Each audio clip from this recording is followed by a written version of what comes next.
Hello. Hello Bhagat ji, सत साहिब। सत साहिब जी। पवन दास बोल रहे हैं भगत जी।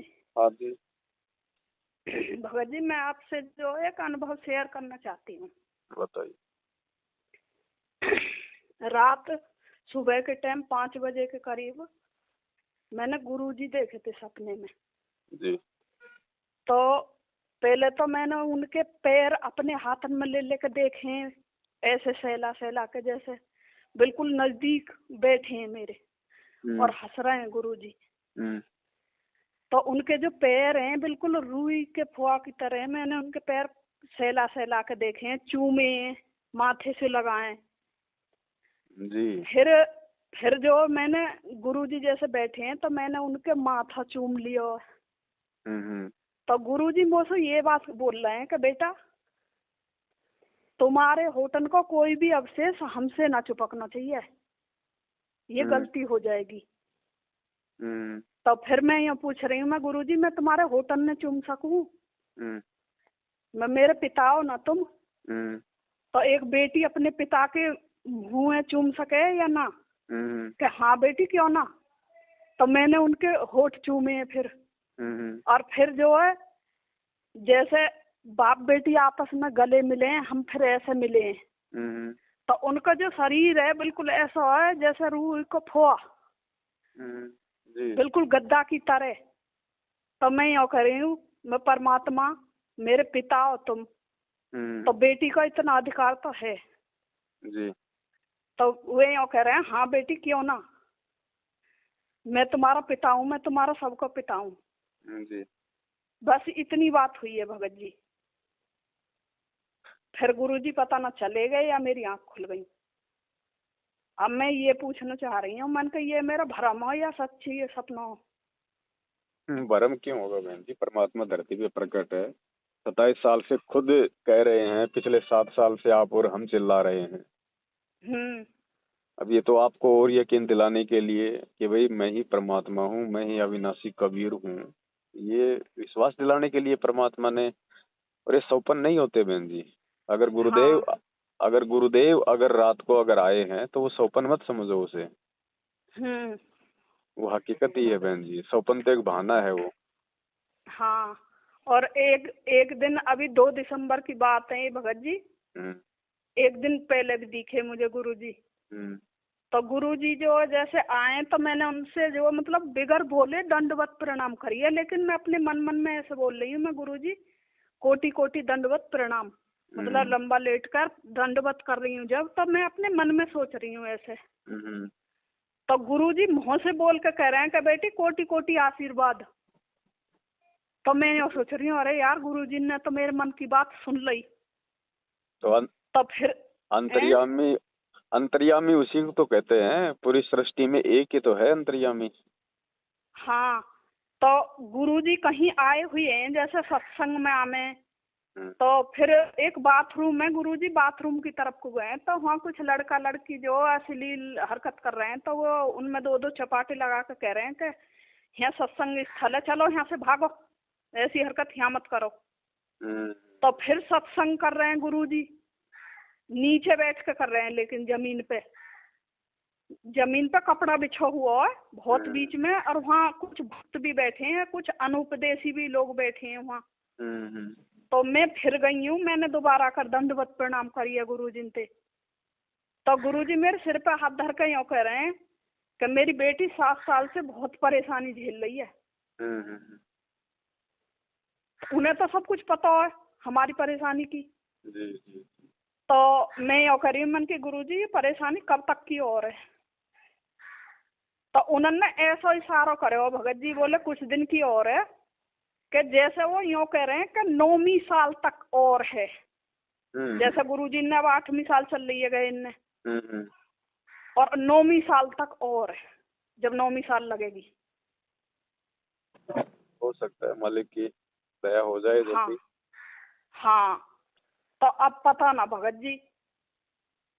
तो जो आसपास जो वो बिना उपदेशी बैठे हैं, तो वो यूँ कह रहे हैं कि बताओ हम इतनी देर से बैठे हैं यहाँ सत्संग सुन रहे हैं, गुरुजी ने हमें तो आशीर्वाद दिया ना, और या के सिर पे हाथ धर के आशीर्वाद दे रहे हैं गुरुजी।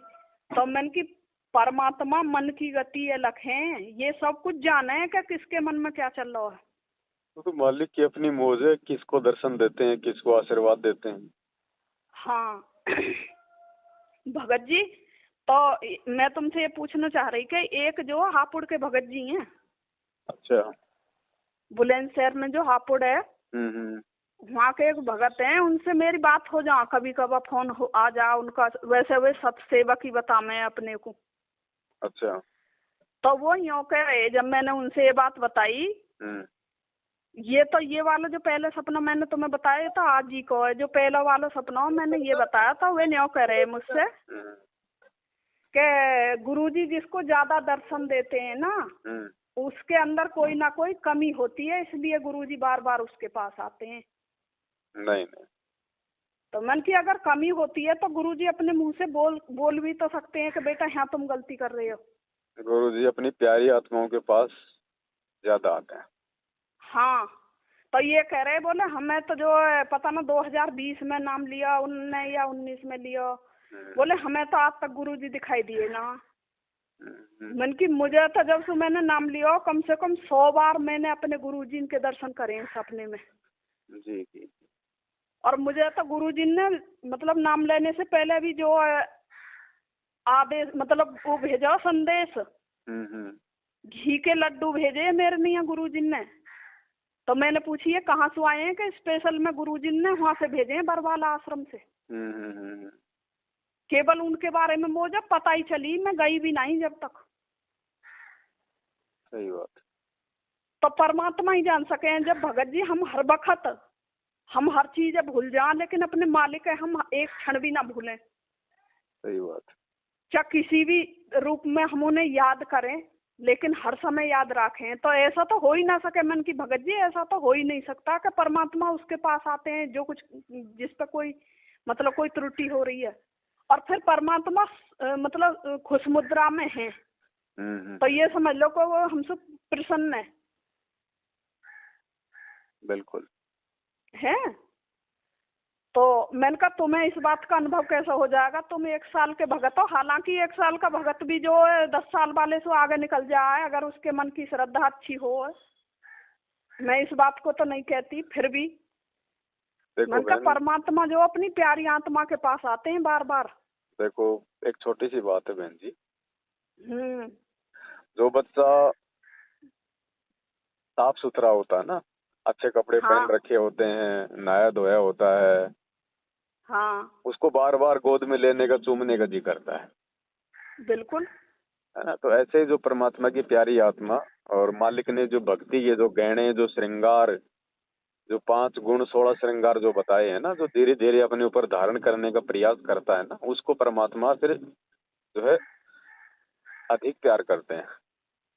हाँ, तो उसको दर्शन भी देंगे, वैसे भी प्रकट हो जाएं, वैसे भी कोई अच्छी प्रेरणा करें परमात्मा। मतलब हर प्रकार से परमेश्वर अपनी उस आत्मा के ज्यादातर साथ में ही रहते हैं।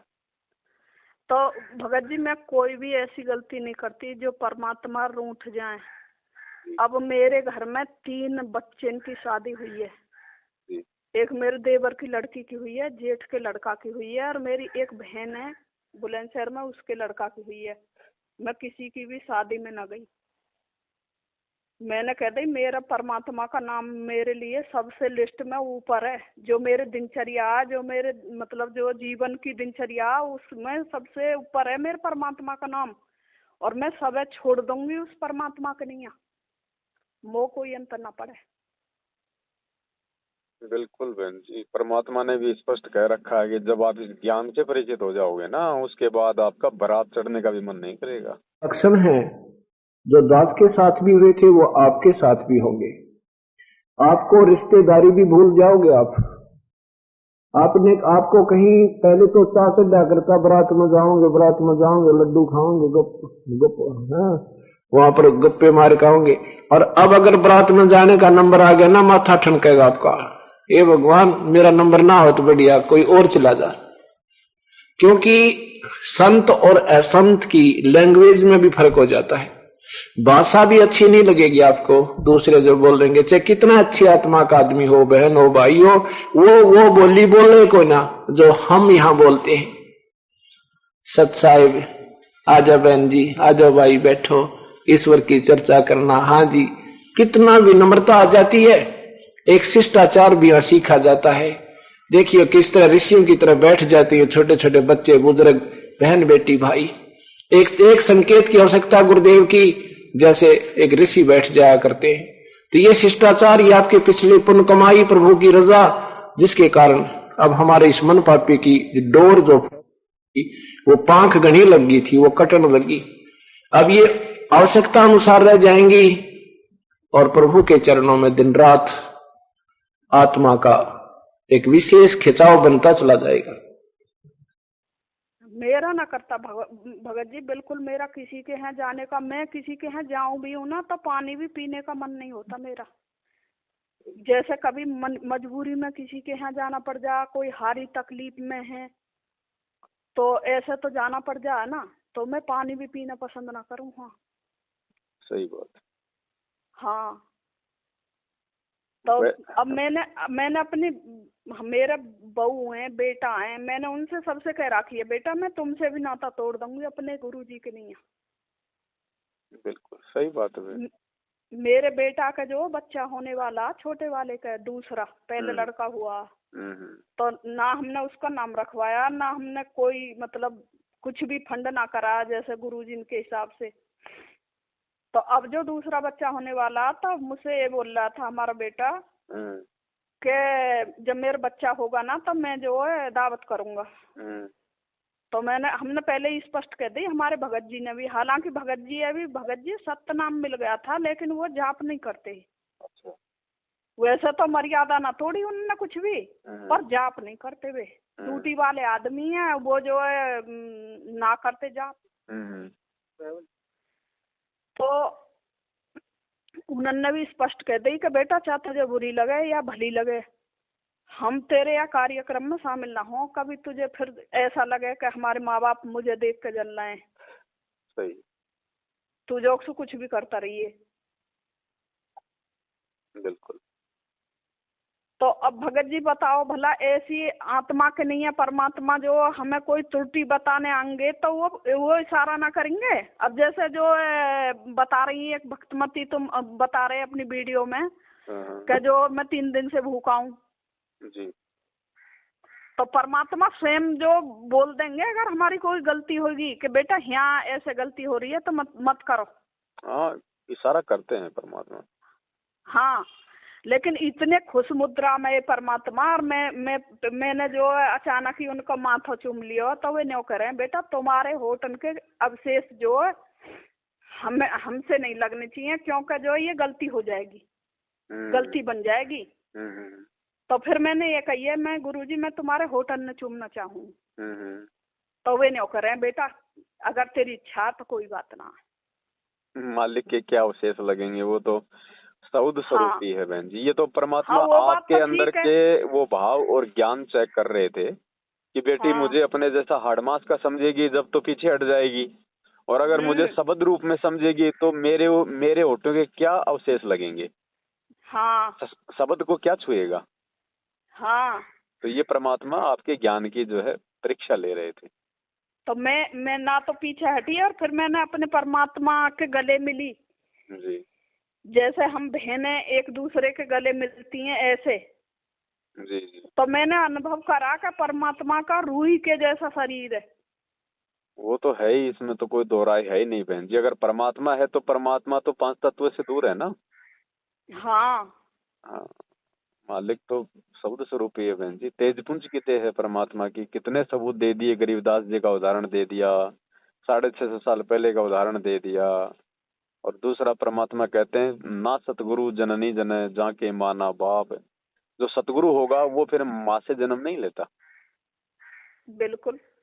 तो ये तो क्या है ना, परमात्मा ने अब आपका भाई कोई मालिक ने कोई संस्कार कोई अच्छा करना था, और दूसरा आप जी के माध्यम से भाई परमात्मा ने बाकी आत्माओं को भी ये विश्वास दिलाना था कि भाई धरती पे परमात्मा है, नींद से जाग जाओ, अच्छे कर्म करो। जो बुरे कर्म कर रहे हैं जो हमारे भाई मैनेजमेंट वाले, उनका साथ छोड़ो, परमात्मा की भक्ति पे ध्यान दो, 5 यज्ञ करो, आगे बढ़ो, नहीं तो रह जाओगे पीछे। यहाँ ना तो कोई भाई बचाएगा, ना बेटा बचाएगा, ना किसी का परिवार बचाएगा, ना कोई मैनेजमेंट बचाएगा।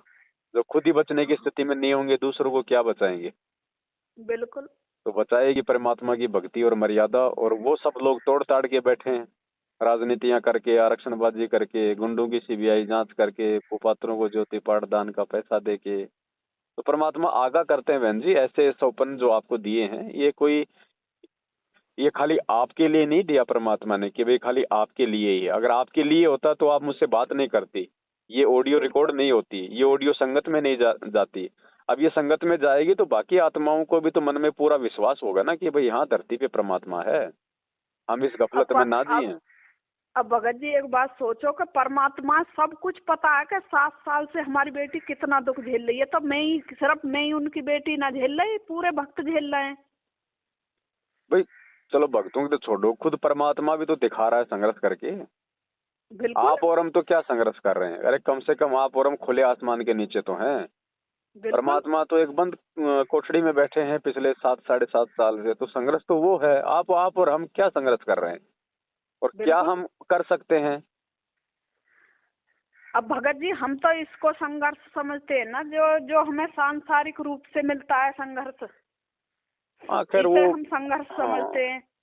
अपने लिए तो यही संघर्ष है भाई। अब अपने लिए तो यही संघर्ष हो गया। अगर घर में अगर खाने को दाने नहीं है तो बाहर जाके काम धंधा कर रहे हैं, तो वो संघर्ष हो गया। जबकि वो तो अपना वो कर्म है, उस कर्म को ही अपन ने संघर्ष का नाम दे दिया। नहीं भगत जी, ऐसी बहुत सी बात हैं जो घटना हमारे संग पिछले 7 साल में घटी हैं। तो हो सकता है परमात्मा ने जो कोई किसी की मृत्यु निश्चित थी, जो परमात्मा ने उन घटना से टाल दी। नहीं तो वो संघर्ष कहाँ हुआ? वो तो परमात्मा की मेहर हुई ना, जो परमात्मा ने उन घटनाओं को टाला। वो तो परमात्मा की दया कहेंगे उसको हम संघर्ष थोड़ी कहेंगे।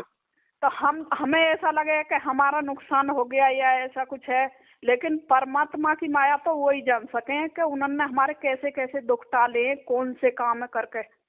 अब उसका तो नाम ही बहन जी दुख भंजन है। बस है बहन जी, मालिक कहते ना संकट मोचन। हाँ, संकट मोचन कष्ट हरण मंगल करण कबीर।